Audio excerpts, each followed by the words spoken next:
દૃષ્ટાંત ટાંકી ગેનીબેનના રાજકીય પ્રહાર. સાંસદ ગેનીબેન ઠાકોરનું રાજકીય રીતે સૂચક નિવેદન સામે આવ્યું છે. કહ્યું કે મહાભારત શીખવે છે કે ટેકેદાર મજબૂત તો જ વિજય નિશ્ચિત છે. ટેકેદાર ઓછા હોય પણ મજબૂત હોય તો જીત પાક્કી છે. મક્કમ ટેકેદાર હોય તો અડધું યુદ્ધ ત્યાં જ જીતી જવાય છે. લાખણીના સેદલા ગામે ભગવત કથામાં આપ્યું હતું આ નિવેદન, જેમાં ભાગવત કથાનું આયોજન હતા. એમાં ગેનીબેન ઠાકોર પહોંચ્યા હતા અને જ્યાં ગીતાનો સારનો ઉપદેશ સાથે તેઓએ રાજકીય પ્રહાર પણ કર્યા.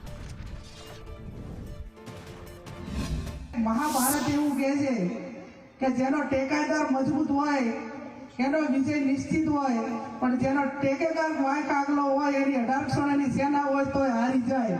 જે આપણા શાસ્ત્ર પ્રમાણે જેને પણ દાન આપવા માટે યોગ્ય છે એને દાન આપીને આપણે એક વ્યક્તિ તરીકેની, માનવ તરીકેની જવાબદારી પૂરેપૂરી નિભાઈએ. આ જે ગૌશાળા છે એ ગૌશાળામાં ગૌશાળાના લાભાર્થે જે સરકારી ગાઈડલાઈન આવે એ પ્રમાણે 5 લાખ રૂપિયા હું મારી સંસદ સભ્યની ગ્રાન્ટમાંથી અહીંયા આ જેટલા ગૌશાળાને શેડ બનાવવાનો હોય, જે બનાવવાનું હોય એ ગૌશાળાના જે સંચાલકો છે લખીને આપજો તો હું મારી ગ્રાન્ટમાંથી તમને એ મદદ કરીશ.